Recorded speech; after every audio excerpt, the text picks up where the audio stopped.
Welcome back, Whalers fam, to a brand new League Night video. Tonight it is TGIF Friday, week 2 of League Night. Arsenal's going to be the same as I've mentioned in past videos. The Rhino Hammer, Radioactive Vibe, plus the White Dot. That's the 3-ball Arsenal, mini Arsenal that we're running for now until I make adjustments at some point down the line. But for tonight, we start out with the Rhino as we usually do. We didn't have a great outing on Wednesday. Hopefully, we're trying to capitalize on hopefully something better. Plus, we have the lower average, so it's good to take advantage of it. But if we don't bowl good, I mean, I guess it's an extra week on that average, but we want to stay on the way we were looking in the summer, where we were bowling 180s and more. So that's kind of where I would like to be to start, but we might be a little bit behind the 8 ball in that department. Anyhow, I'm gonna go right into game 1 footage a little bit quicker this time, only because I didn't practice a lot in the warm-ups. We kind of got in late. But anyhow, slap a like on the video and subscribe. We're almost to 500 subscribers on the channel. And check out my shorts as well. They're just clips of what you see in these videos. I will catch up with you after game 2. Or 8-1. It's 1.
Okay, so currently in game 1, we've had a hard time with corner pins, and it hurt us pretty good. We had one on the left side that we gave up, and 2 on the right side. Both were 10 pins. Too early on for me, and we leave the washout here. So, we're pretty much down bad in the beginning of the evening. Thankfully, we take the count here. Although, usually with the spare ball, which I used in that instance, does pick it up, but it depends on my aim that makes it work the best. But we get back on in the foundation frame for a strike, for a start at a hopefully decent 10th frame. My sister's back up. She's had a bit better of a start than I did, and the luck for her will continue. She finishes with 161 in game 1. Now, as for me, we leave a 10 pin, another 10 pin way too early on for me, and my angles are wrong, and I miss another 10 pin. So we're down to like 3 10 pin misses and 1 miss on the left side with a washout. as well. That pretty much put us on opens. Alex had threw a strike up in his first ball from the 10th frame, and he finishes with 162, one better than Jazz. My dad gets some carry here on his spare, and he's not too approving of it, obviously. It's been a frustrating start for us because, well, either way, with this next ball, it's kind of a throwaway ball for us, as my dad was trying to do something, but it didn't work out. We finish, or my dad will finish with 151 pins after this first game. I'm just letting the clip play out to keep talking here. But yeah, we didn't have a great start, but we have 837 pins to their 926. So we didn't have a terrible start in the first game as a team, but we just needed it to be slightly better, and we're going to have to work on that as the night goes on. With that said, I'm just going to move in on to game two. This game is chalked up as a loss. Let's move to the second one.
Okay, for us so far in this game, we're completely clean.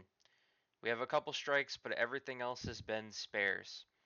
We get it tested here in the foundation frame with another 10 pin. If we could make this one, that would be amazing, and we do just that. So we're currently looking at about 175 with a strike on the first ball. That's if we can get that. My dad's going to go up here. The shot kind of got blocked, but that's a double.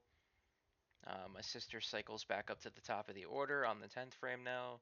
She actually does have a decent ball for the most part through most of the evening, and that'll be what she'll start with a strike there and then split in the second ball, so she'll finish with a 159.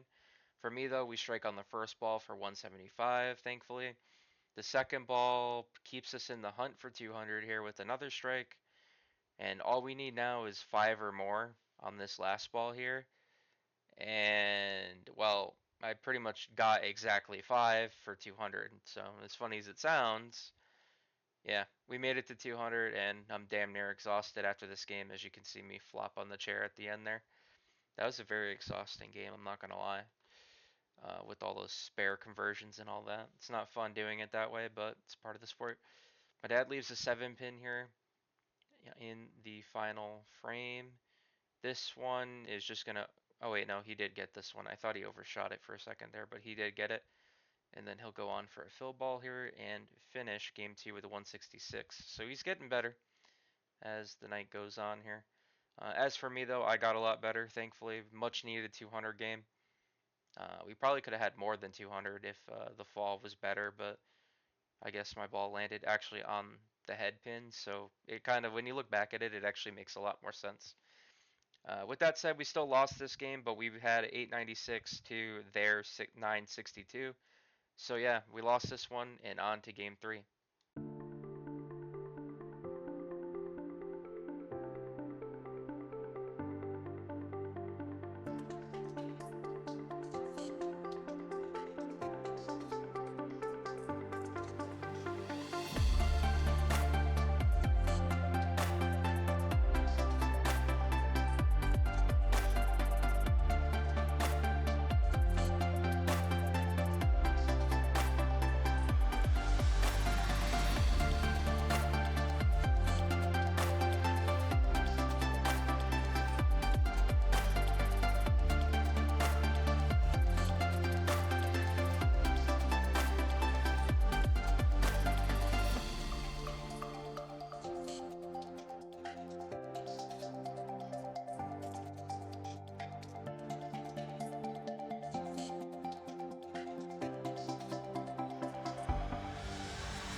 So, as you could just see, my dad leaves a 7 pin here.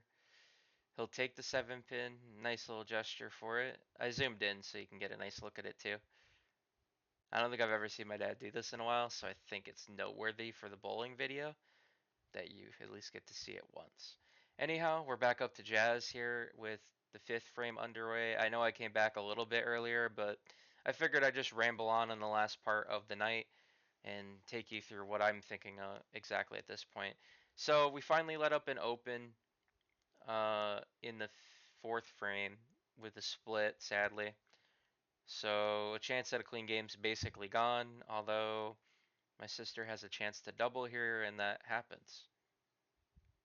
So she's kind of starting to get it going here. She has 4 strikes through 6 frames, the other two being splits.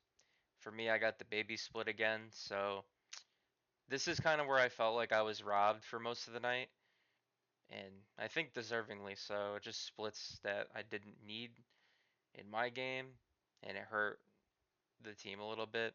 Alex has a run here, and it continues with 6 in a row. He did have to reset before he threw his 6th strike in a row, though. My dad's back on with the strike in to finish the 6th frame onto the 7th, where Jazz is kind of finding something here, and she'll triple. It's not often she triples, but when you find something, you find something.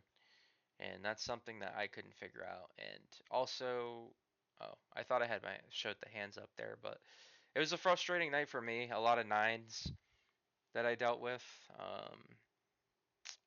Nines that could have possibly been strikes, probably could have been factored in this one, but For me, it was pretty frustrating. Jazz goes on to get 4 in a row, so it's not often you see her get a ham bone, but she got one there. And once again, another split for me in almost the same combination. Obviously, I'm going to do the right thing here and just take the 2. There's nothing more I could have done otherwise. I could have just thrown the whole thing away and not bothered to take count, but I did it anyway. We're back up to my dad now. He's picking up after an open in the previous frame. Order cycles back to me. My sister spares on her 8th frame, but she has a chance at 200. Oh, there it is. There's my hands up. It's been that kind of night for me where I'm just having to spare constantly more than normal, so it was a bit frustrating for me. Alex is back up now after a couple opens in which he had to fight for count. He'll get back to a strike there. We cycle back to me in the order now as the night comes to an end. We finally get the strike we need, so that's always cool. And then second ball goes back up. Chance of the second one. Nope, not quite. We're going to leave one pin up. And for me, I didn't really care at this point. Didn't feel like picking up the spare. I let her go. We finished with a 157 and just barely over a 500 series after all that. But it was a rough week for me as we had like a low 500 series on Wednesday night. Pretty much copies over to tonight. My dad's going to go back up here. He'll get a nice carry here on his second strike, and then it'll be all him here. We lost this game too, but a little bit closer. Just nothing we could really do to keep up with what was going on from the opposition here. So it turns out to be sadly an 0-9 night, and our record will fall to 7-11. But remember that first week win at least kind of keeps us in the middle of the pack. But first week, 3 weeks of league, this is just the wrong team. We found the wrong team on the schedule. If we played them later in the year, the outcome's probably slightly different than what you see here, but they've gotten better. So it is what it is. Not much we can do about it, but move on to week 3. We do lose all 9 points. We've gotten better as the night gone on. This doesn't really look as bad, considering our second game is a winnable game had we not got this opponent, and same with the third game and potentially total. So our numbers are kind of in the right place for most part, at least when you bowl league here. So yeah, we just got to move on. And ironically, because of my lower average, I still was over average by 12 pins on total. So 147, which a lot of the problems I had there were 10 pins and a left corner leave plus washout. Our 200 game was clean except for the fill ball, but I guess it's still clean because technically it's a fill ball. And then 157 on the last game, we kind of had split troubles in that one, and then followed by a missed left side spare at the end that I didn't really care about much. But anyhow, thank you guys for watching this League Night video. We'll be move on to hopefully better scores next week. I'm hoping it's a little bit better. We're gonna have a tournament coming up too after the week 3 video, so be on the lookout for that. We're gonna return to Coolwick for September very, very soon. Slap a like on the video if you enjoyed the content and subscribe, and I will catch you all on the next League Night video. Thank you for watching.